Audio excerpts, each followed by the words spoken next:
What's going on, everyone? So Jarred Vanderbilt is a Laker fan favorite. He is just fantastic, right? As soon as the Lakers acquired him, he made an absolute impact on the basketball court. He's a guy that just took us from a middle-of-the-pack defensive team to the number one defense, and him and Anthony Davis were really a duo and a force on that side.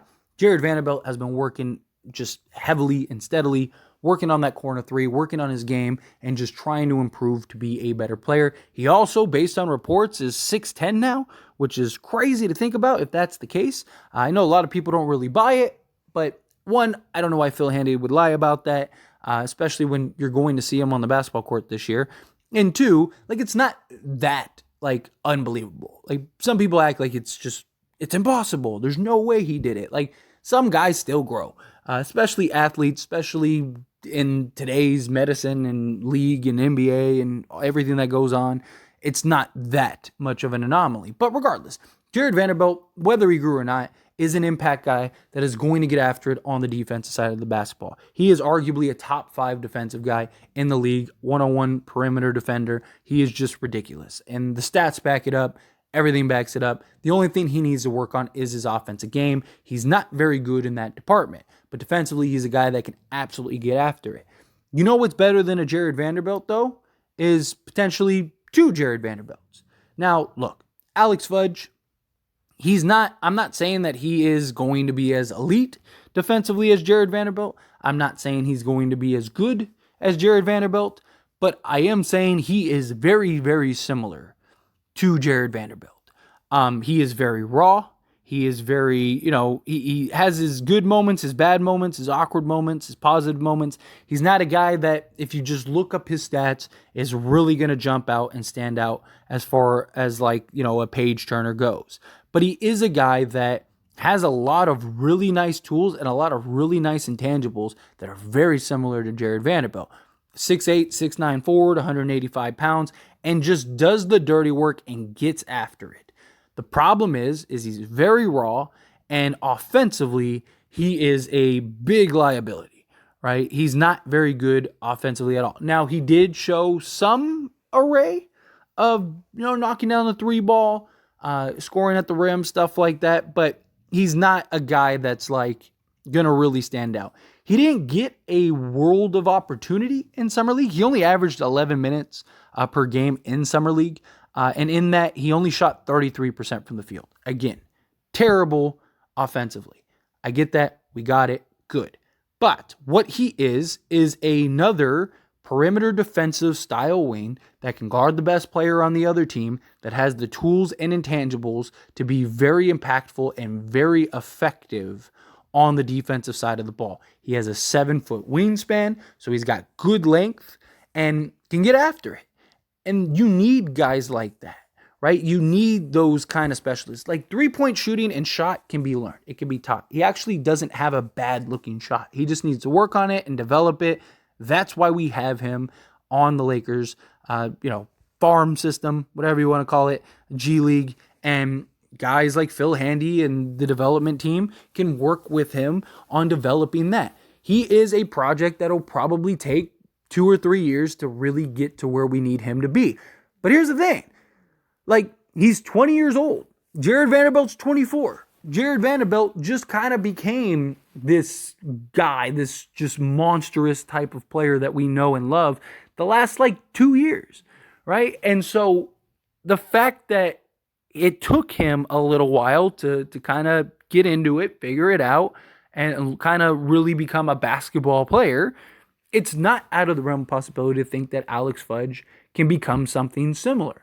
Again, not saying that he's going to be as good or as great or anything like that, but if he can be anywhere close, right, to have him off the bench as just even as just a defensive assignment guy. Imagine him and Jarred Vanderbilt, if he can translate to an elite NBA level defensive player out on the perimeter.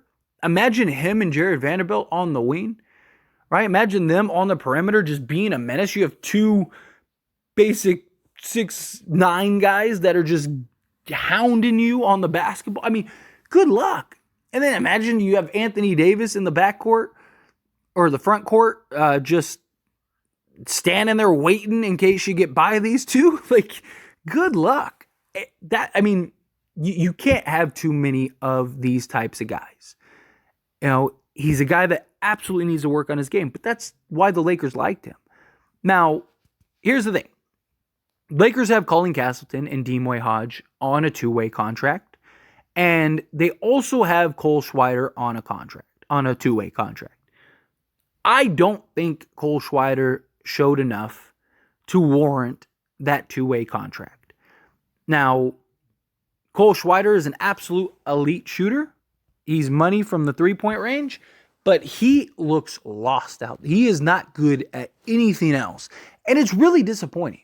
And this is coming from a guy that was very high on Cole Schrider. This is the guy that I was like, dude, I think he could be a real guy. I think he could be like our Duncan Robinson. Like, I hyped up Cole Schrider. And, last year, he looked a little raw. He had some bad moments, stuff like that. But he's a rookie, right? So I gave him a pass, gave him benefit of the doubt. I stuck up for him, all that stuff. And then this year, I expected to see some type of just advancements and improvements. And we didn't get that, right? Like, we didn't get that at all. It was almost like he was worse, which was really surprising. I mean, he's not very good at handling the ball. He's not good at making plays. He's not good defensively. He's 6'9", but he might as well be 5'9". I mean, there's not really much outside of his three-point shooting that Cole Schrider makes sense with. And I mean, that's why the Lakers brought him in. Lakers didn't bring him in expecting him to be like, Kawhi Leonard defensive guy with, just a lethal three-point shot. That's not what was expected. He was brought in as like, hey, he's an undrafted guy that can shoot the ball, shoot the lights out, and is, arguably the best shooter in that draft. And he's proven he's the best shooter in that draft. But there's a reason he went undrafted. It's because he can't do anything else. So, personally, I think the Lakers keep Demoy Hodge and Colin Castleton on the two-way, and then that way they can develop in the G League and kind of grow and work on their game, but also get spot minutes throughout the course of the regular season in the NBA, and kind of like the Max Christie route, where you get a couple handful of games, you get a couple minutes here and there, but for the most part, you're playing in the G League. Okay, cool. Working on the game, working on your craft, and I think they do the same thing with Fudge. I really do. I think Alex Fudge, you can make a real argument for. Alex Fudge being 20 years old. Cole Schrider is already like 24. It's like how much Cole Schrider looks like he's at least another 2 to 3 years of development away. In that time, he would be 27, 28 years old.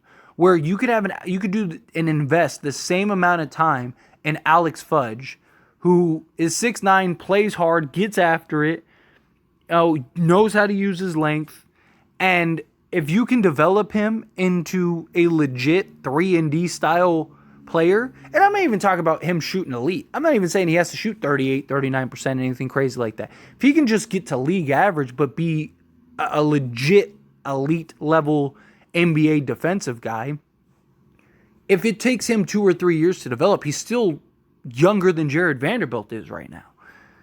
Right? So, that's a big difference as well. So, I think you keep Demoy Hodge. I think you keep Colin Castleton. And I think you bring in Alex Fudge with that third two-way spot and kind of allow him to grow and develop. Maybe, if Jarred Vanderbilt has the night off, you bring him in and maybe give him a couple minutes and just see. Can he guard these guys the way that Jarred Vanderbilt can? Hey, just get out there. Don't worry about scoring. Don't worry about nothing. If you're wide open, take the shot. Don't overthink it. Don't work too hard. Just lock in and play hard defensively. I think that he's capable of doing that. I really like Alex Fudge. I really think Alex Fudge is a guy that could make an impact later on down the road on the Lakers roster. Right? I mean, think of the core for the Lakers, right? You got Austin Reeves, Max Christie, Jarred Vanderbilt, Rui Hachimura, hopefully Cam Reddish, and Jackson Hayes for the long haul. So you would have Rui at the 4, you'd have Jarred Vanderbilt at the 3, Anthony Davis at the 5, because I do think he gets the extension, and then it looks like the Lakers are going to start trying to make Austin Reeves a point guard. So then you probably have Austin Reeves at the 1, Max Christie at the 2. It's a really good, well-balanced starting 5, right? And then your backups, right? You got Gabe Vincent, but let's say even beyond him, right? 3 years down the line. You got at that point, Shafino. You'd have Maxwell Lewis. You'd have, or Hodge, right? You'd go Hodge at that point. Hodge. And then you'd have Maxwell Lewis. You go Alex Fudge. And then you could go Jackson Hayes or Colin Castleton at that point, right? You got a really good young core and balance ahead of you. And Alex Fudge, I think, is a guy that, I mean, even when you watch him play, his game is very similar to Jarred Vanderbilt. Very similar, right? Again, I don't know if he'll ever be anywhere close to just the elite level of defender that Jarred Vanderbilt is, but he doesn't have to be that level elite, especially if he's in a backup role, right? We just need him to be, if he can be a guy that just comes in and relieves Jarred Vanderbilt and just kind of pick up where he left off, that would be perfect, right? So say Jarred Vanderbilt is out there, he's working hard, he's killing it, he's just weighing down on the opposing offensive players and whatnot, and you need to get him some rest, and it's good thing we have Fudge. Fudge, get out there and just pick right up where he left off. That is valuable, right? This is a guy who was, even his prospect profile, right, for the draft comparisons was very positive, right? He was looked at coming into this draft, which if it wasn't for this draft being just insanely deep, he probably would have gotten drafted in other drafts. But this was a guy that was looked at as an elite athlete that can impact both games of the floor, be a combo forward, and that is his size and ability should translate to the next level.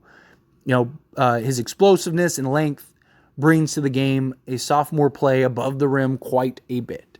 Interesting enough, his game is methodical and patient at the same time, boasting a 7-foot wingspan. He's great in transition and is a valuable lob threat in the half court as well. He plays more of a power forward now, but could develop more into a pure wing at the NBA level. That's very good. Again, you go look at his draft reports, and they were all very positive. The only real knock on him was he's not, he can't shoot the basketball. That was it. That's his main knock. That he's not a reliable shooter, but he could develop into that. And if he does, then this is a legit guy that could make some noise on the Lakers roster in the long run. But anyway, as always, this is a discussion, so I pass the question on to you. Let me know your thoughts and opinions down in the comments below. What do you think? Do you like Fudge? Are you high on Fudge? Are you not? Again, I get he had some rough moments in that summer league, but he's 20 years old. He's very raw, and I do think that with the right development, right growth, he can be a legit 3 in this league. I think he can. He's just got to develop the shot. But how do you feel? Love to hear it. Let me know down in the comments.